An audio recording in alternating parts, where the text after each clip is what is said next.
नमस्कार दोस्तों, आज हम आपको बताने वाले हैं कि हमारे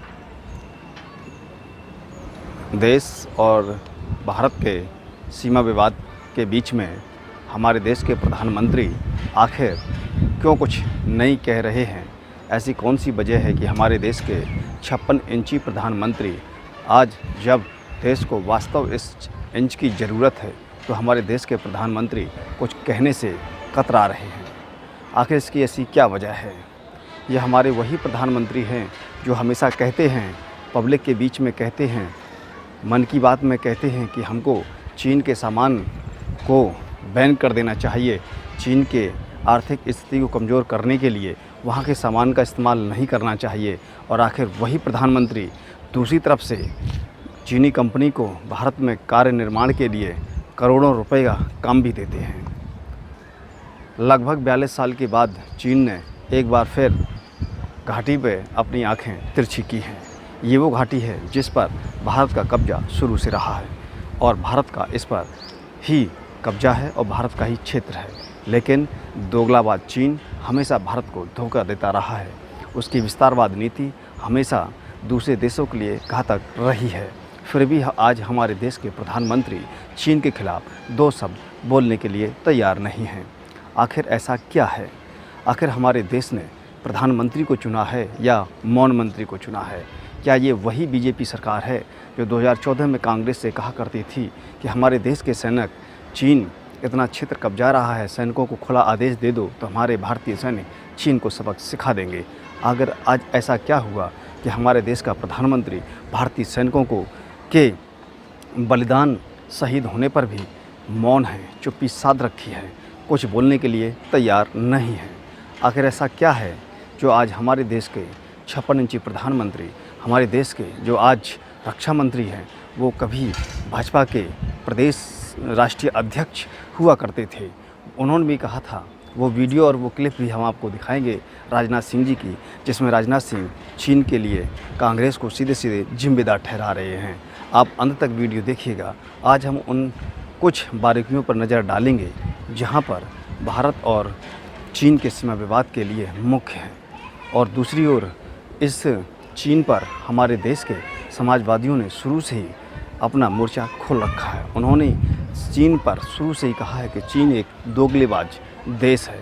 वो भी क्लिपें आपको हम दिखाएंगे, यादगार के उन झरोकों में आपको बताएंगे कि हमारे पूर्व रक्षा मंत्री मुलायम सिंह यादव उत्तर प्रदेश के पूर्व मुख्यमंत्री भी रहे हैं।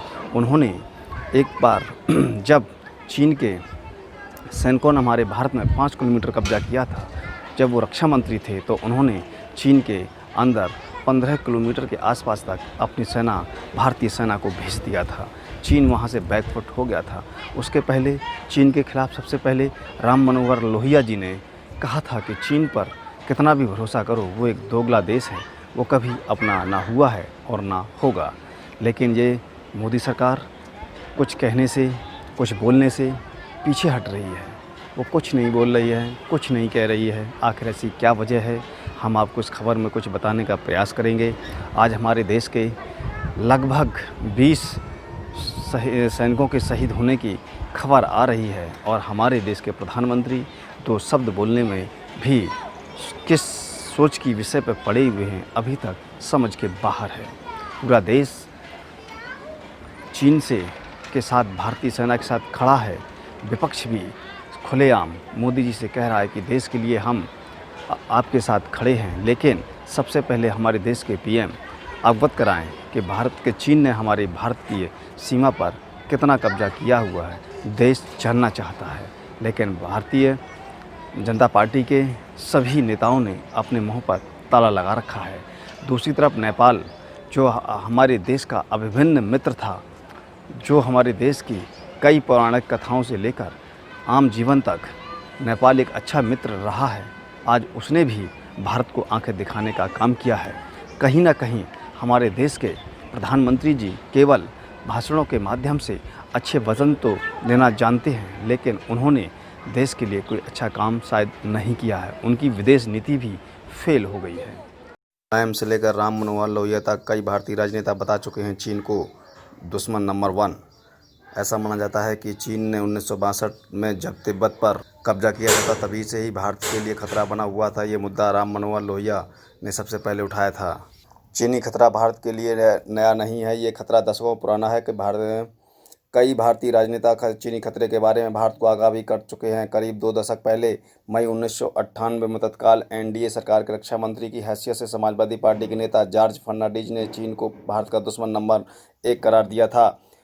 करण थापर को दिए एक इंटरव्यू में जॉर्ज फर्नांडीज ने कहा कि हमारे देशवासी सच्चाई का सामना करने से कतराते हैं और चीन के इरादों पर कोई सवाल नहीं उठते।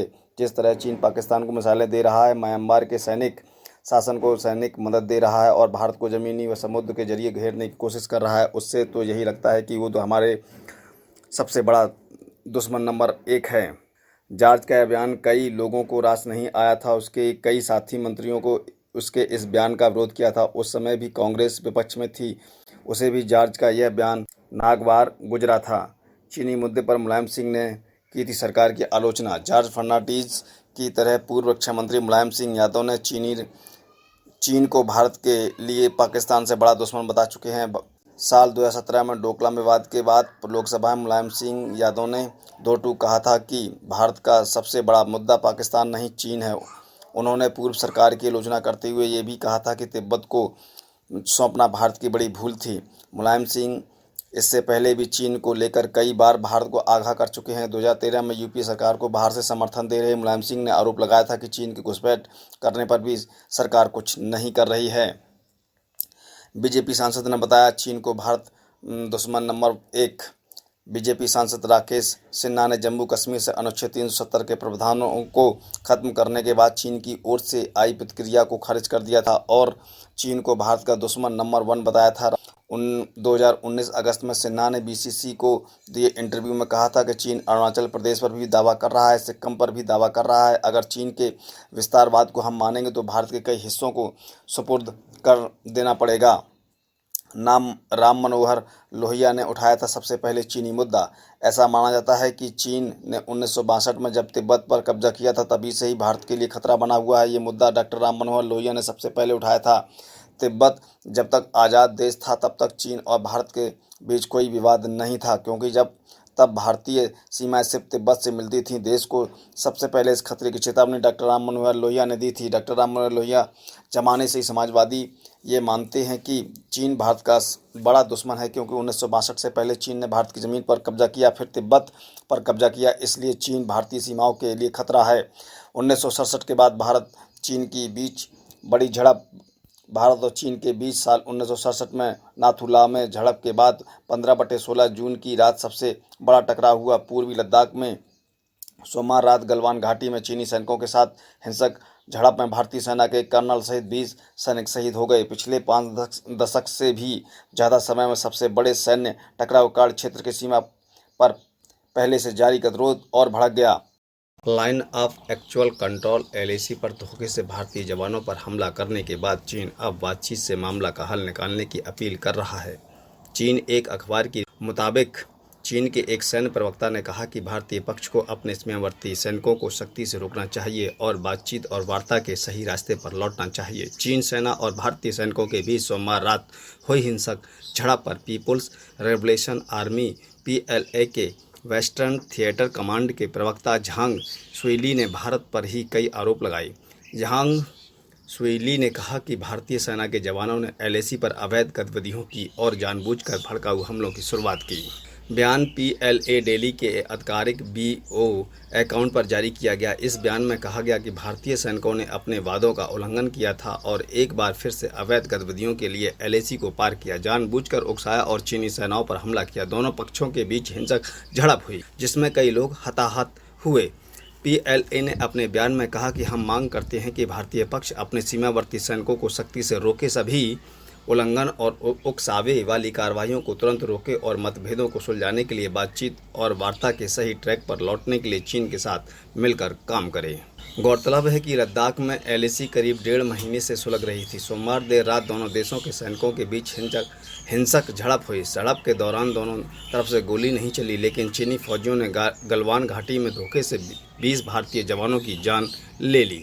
समाचार एजेंसी ANI के मुताबिक इस हिंसक झड़प में चीन के 43 सैनिक हताहत हुए हैं। इसमें से कई की मौत हुई है तो कई घायल हैं। हालांकि चीन की ओर से इसकी पुष्टि नहीं की गई है। चीनी सेना ने 6 जून को कही थी पीछे हटने की बात, 10 दिन में रच डाली खूनी साजिश। हिंसक झड़प से पहले 15 जून को दोनों देशों के बीच ब्रिगेडियर कमांडर ऑफिसर लेवल की बातचीत हुई थी। ये बातचीत PP-14 इलाके के पास की गई।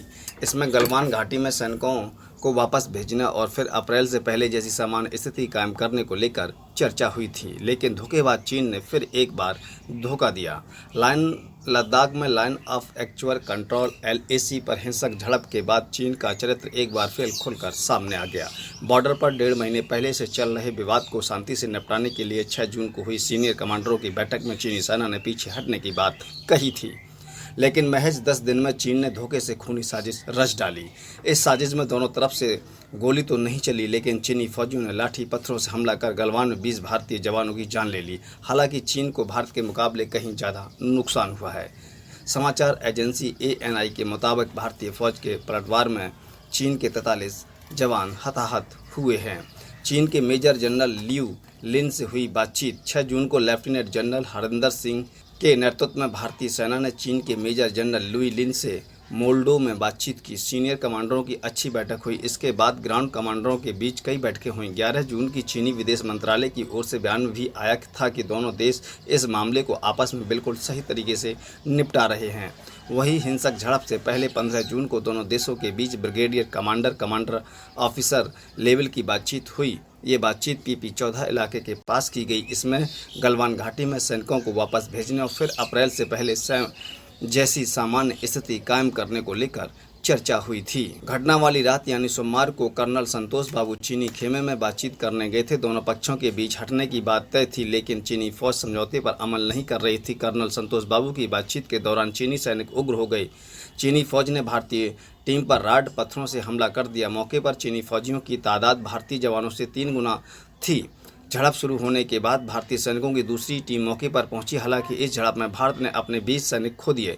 वहीं जाबांजी कार्रवाई चीनी फौज के 43 सैनिक हताहत हुए।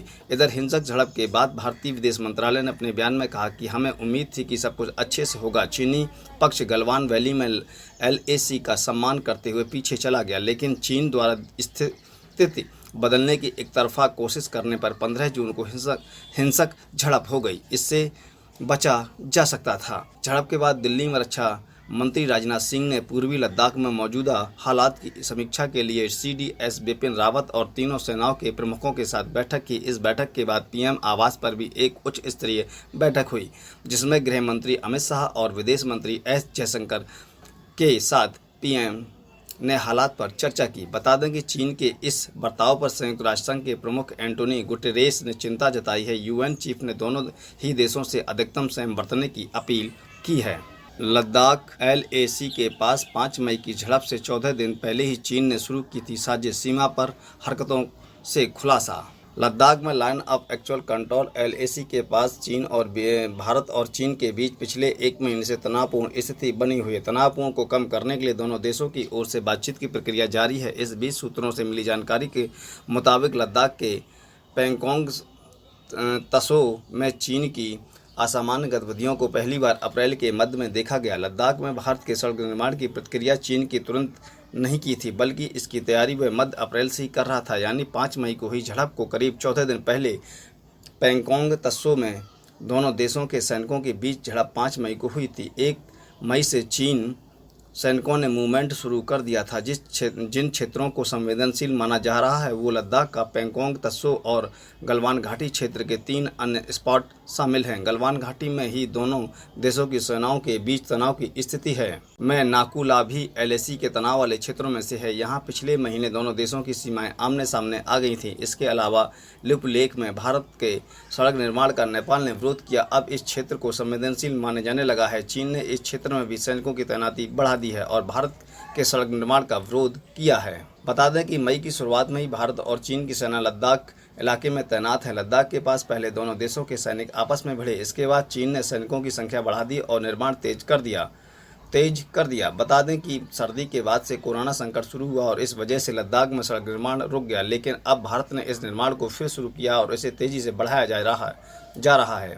चीन भारत के इस सड़क निर्माण का विरोध कर रहा है, लेकिन भारत भी इस बार पीछे हटने को तैयार नहीं है और चीन की इस हर साजिश का जवाब देने को तैयार है। आखिर भारत सरकार इतना शांत क्यों है? क्या ये वही भारत सरकार है जो पाकिस्तान के खिलाफ 36 इंच सीने की बात करता था? क्या ये वही भारत सरकार है जो 2014 में कांग्रेस को ललकार कर कहते थी, कांग्रेस तुम्हारी छाती में हिम्मत नहीं है, तुम्हारे पास ताकत नहीं है, तुम्हारा मुख्यमंत्री गूंगा है, तुम्हारा मुख्यमंत्री बोल नहीं सकता है, हमारे सैनिक मारे जा रहे हैं, चीन हमारी ज़मीन पर कब्जा किए हुए है, सैनिकों के खुले हाथ छोड़ देने चाहिए। आज अभी तक चीन दबाए बैठा है और ये प्रस्ताव है लोकसभा का अध्यक्ष महोदय कि चीन जब तक हमारी जमीन वापस नहीं करेगा तब तक चीन से हम कोई बात नहीं करेंगे। ये प्रस्ताव है लोकसभा के अंदर, लेकिन चीन से बात कर रहे हैं और चीन धोखा दे रहा है। जो कुछ कर रहा है वो पाकिस्तान को बहाना करके आगे आना चाहता है आपके खिलाफ। इसलिए मैं सब पूरे सदन से कहना चाहता हूँ इस संबंध में गंभीरता से, और प्रधानमंत्री जी और जो भी आप बैठे हैं, हम लोग की राय ले लीजिए। हमारी सेना कमजोर नहीं है। अगर चीन इस तरह धमकाता है तो हम लोग उससे दूना धमकाने की कोशिश करना चाहिए। मैंने करके दिखाया, मैं इसलिए कह रहा हूं मैंने करके दिखाया। इसलिए चीन से खतरा है, पाकिस्तान से खतरा नहीं है, ये दिमाग से निकाल दो। हमेशा पाकिस्तान के खिलाफ पाकिस्तान कदम को स्पष्ट करना चाहता हूँ। आम तौर पर पाकिस्तान पर तो हमला करेगी। पाकिस्तान हमारा देश का कुछ नहीं बिगाड़ सकता है। अगर वो एक शहर गिरा देगा नहीं बिगड़ता, उसके 5 शहर खत्म हो जाएगा।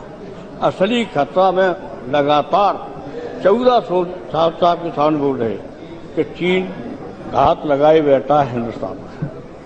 चीन धोखेबाज देश है। अगर चीन कमजोर होगा तो चुप बैठेगा और मजबूत होगा तो आपके सामने आ जाएगा। और चीन ही दुश्मन मानता है हिंदुस्तान को। नोट कर लो, मेरी बात सच है। मैं भी रक्षा मंत्री रहा हूं। मैंने चीन के बारे में किया है। उसने फौज भेज दी 1 किलोमीटर अंदर, मैंने 4 किलोमीटर अंदर भेज दी। वो हटा लेगा तो वो भी हटा लेगा। हमारी फौज कमजोर नहीं है। दुनिया में सबसे बहादुर फौज अगर है तो हिंदुस्तान की है। ये मैं आपको कहना चाहता हूं। इसलिए चीन से सावधान हो जाइए। पूरे सदन को कहता हूं इस मुद्दे पर चीन से। चीन नहीं मानेगा। चीन हिंदुस्तान पर किसी न किसी से समस्या पैदा करेगा। अब उसने गठजोड़ किया है पाकिस्तान से और आपको करना चाहिए था पाकिस्तान तक कह दे भाई मेरी तरफ से तुम छोटे भाई मैं बड़ा भाई, आपको हम प्यार करेंगे, तुम आप इज्जत दो। आप पाकिस्तान से संबंध रखिए, चीन से संबंध रखने कोई जरूरत नहीं। प्रधानमंत्री जी को मैंने कुछ कहा नहीं, कभी उनसे हाथ मिलाने नहीं जाना चाहिए, तभी धोखा देता है। यहाँ आए चाउ एन लाई, याद होगा अध्यक्ष महोदय, चाउ एन लाई का स्वागत जितना नेहरू जी ने कराया, दुनिया के किसी भी राष्ट्राध्यक्ष का इतना स्वागत नहीं हुआ जितना चाउ एन लाई का हुआ। और चाउ एन लाई ने वास्तव में जाके हमला कर दिया। 1 लाख वर्ग किलोमीटर हमारी चाइना का हिंदुस्तान की धरती पर इस प्रकार के नुक्तेचीनी करने का दुस्साहस भारत सरकार की नाकामी के सबूत देती जा रही है। चाइना के द्वारा जबरदस्त साइबर हमला हो रहा है इंडिया के साइबर इंस्टॉलेशंस पर। यह बहुत दुर्भाग्यपूर्ण है।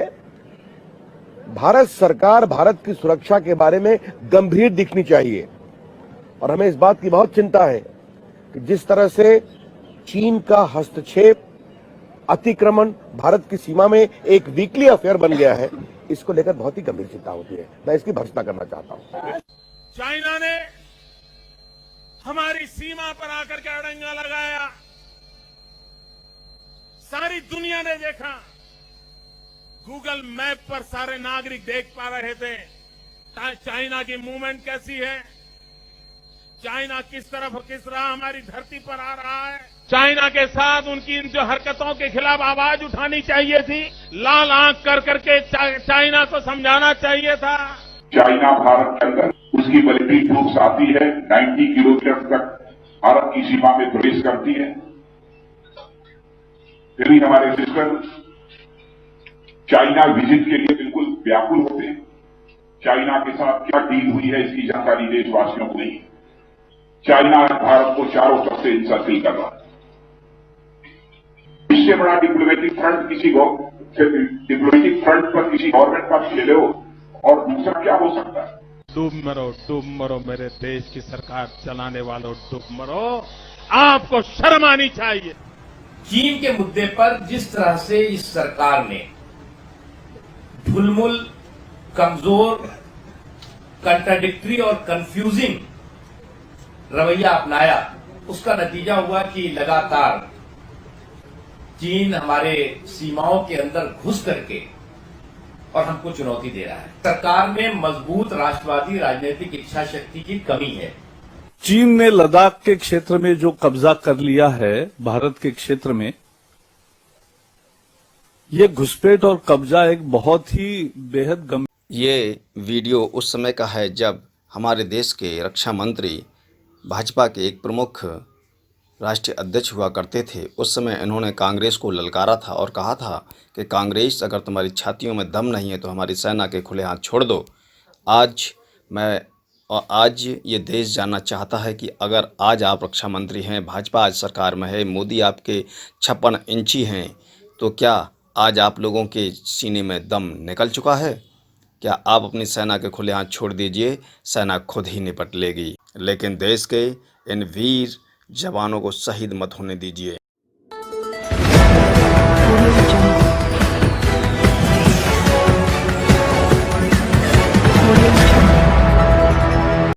चीन हमारे देश की धरती में घुस आता है, महीनों तक जमे रहते हैं, उसका जवाब देने की हिम्मत नहीं है। हाथ पर हाथ धरे यह बैठे रहते हैं। यह भारत के भी मान सम्मान स्वाभिमान की चिंता नहीं कर सकते। मैं तो यह भी कहना चाहता हूं, डॉक्टर मनमोहन सिंह जी, आपके यदि कलेजे में दम नहीं है, और उन लोगों को तो मैं जानता हूं, कलेजे में कांग्रेसियों दम नहीं है, तो हमारे सेना के जवानों का एक बार खुला हाथ छोड़ दो, देखो वह कैसा करिश्मा कर दिखाते हैं।